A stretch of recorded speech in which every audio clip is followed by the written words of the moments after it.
یہ تو لانچر ہے، وہ تو ایک آدمی ہے نا، ایک ٹیررسٹ ہے، ایک آپریٹو ہے، یہ تو آپریٹوز کو لانچ کرنے والا آدمی ہے، یہ تو بڑا تو اس کے تو بڑا سیریس کیا آ جائے. اب اس کو یہ ہندوستان لگی بھی ہے ساری، ایک انہوں نے ایک وہ جھوٹ بنا لیتے ہیں کہ جی یہ بزنس مین ہے اور اس کو ایران سے پکڑا گیا ہے. جتنے بھی ان کے ٹیلی ویژن چینل وہ یہی کہہ رہے ہیں بزنس مین ہے، ایران سے پکڑا گیا. وہ نیوی کا ہے، نیوی کا کمانڈر ہے اور پاکستان بلوچستان میں پکڑا گیا ہے. اس کو جھوٹ کے پھر اس کے ارد گرد ایک جال بچھاتے ہیں اور وہ دنیا میں یہی بولتے رہتے ہیں. ہمارا بھی کام یہی ہے، انٹیلیجنس کا کام یہ ڈپلومیسی.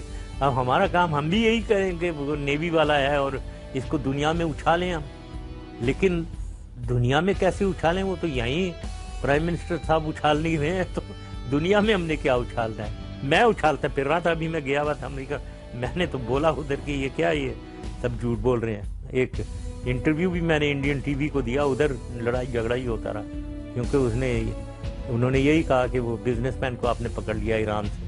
میں نے کہا یہ تم لوگوں کا پرابلم ہی ہے، جھوٹ بول کے ایک جھوٹ مناتے ہو، اس کے ارد گرد جال بچھاتے ہو، تو یہ آپ لوگ کرتے ہو. یہ بالکل غلط ہے، آپ کی انفارمیشن غلط ہے. میں نے انڈین ٹی وی والے کو کہا یہ صحیح نہیں ہے جو آپ کہہ رہے ہیں. جی جنرل صاحب، حال ہی میں وزیر اعظم نے بھارتی اسٹیل ٹائکون سے ملاقات کی ہے. جنرل صاحب آپ کو کیا لگتا ہے ہمارے پرائم منسٹر کی اس قسم کی پرسنل میٹنگز کیا صحیح رویہ ہے؟ نہیں، صحیح رویہ نہیں ہے بالکل. اس وقت جبکہ یہ ہندوستان کا رویہ ہمارے اتنے خلاف ہوا ہے، اس میں ہمیں دیکھنا ہے کہ ہمارا ان کے ساتھ کیا رویہ ہونا چاہیے. ایک تو یہ ہوتا ہے نا، اگر یہ میرے زمانے میں جیسے منموہن سنگھ صاحب پرائم منسٹر صاحب یا پرائم منسٹر واجپئی کے ساتھ ہم لوگ تو پیس ٹریٹی کی طرف آگے جا رہے تھے. تو ان کی کرکٹ ٹیم آئی، مجھے یاد ہے لاہور میں ہماری پبلک انہیں چیئر کر رہی تھی.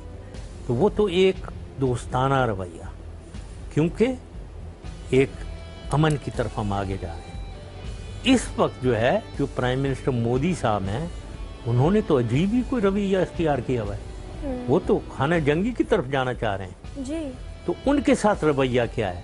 ان کے ساتھ رویہ ایک تو یہ ہے کہ دوستانہ رکھو، تو وہ تو ایسے ہی لگے گا کہ یہ آپ بھیک مانگ رہے ہیں ان سے کہ بھائی بابا ہمیں معاف کرنا، ہم میری توبہ، ہم آئندہ تمہاری بات مانیں گے. لیکن وہ چلے گا نہیں، کیونکہ وہ اور زیادہ کریں گے، آپ کو دبائیں گے.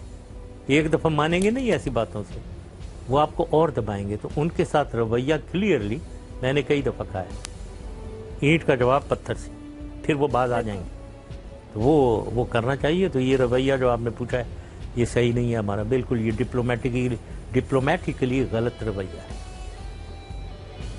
جی جنرل صاحب، عمران خان کئی دعوے کرتے رہتے ہیں. پہلے انہوں نے آپ کے بارے میں بھی ایک دعویٰ کیا کہ آپ نے اپنے دور میں انہیں پرائم منسٹر بننے کے لیے آفر کیا، اور اب انہوں نے حال ہی میں ایک دعویٰ کیا ہے کہ پاناما کیس کے اوپر ان کو خاموش رہنے اور پیچھے ہٹنے کے لیے نون لیگ نے 10 ارب روپے کا انہیں آفر کیے، 10 ارب روپے آفر کیے. جنرل صاحب آپ کیا کہیں گے اس بارے میں؟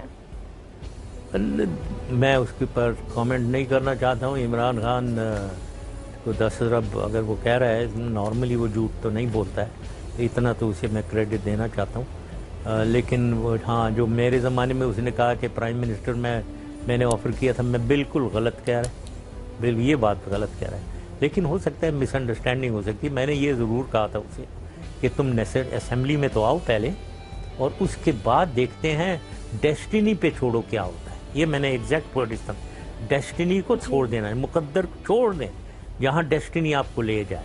یہ میں نہیں کہا تھا تم پرائم منسٹر کے لیے کریں گے، تو وہ شاید اس غلط فہمی میں کہہ گیا ہوں. لیکن یہ 10 ارب والی میں کامنٹ نہیں کرنا چاہوں گا، مجھے پتہ نہیں. جنرل صاحب آپ کا بہت بہت شکریہ، آپ نے ہمیں اتنی قیمتی تفصیلات سے آگاہ کیا اور قوم کو ایک بہترین ویژن دیا. ناظرین آج کے لیے اتنا ہی، اگلے ہفتے پھر ملیں گے. اللہ حافظ. Thank you very much. Pakistan زندہ باد، سب سے پہلے پاکستان. Thank you.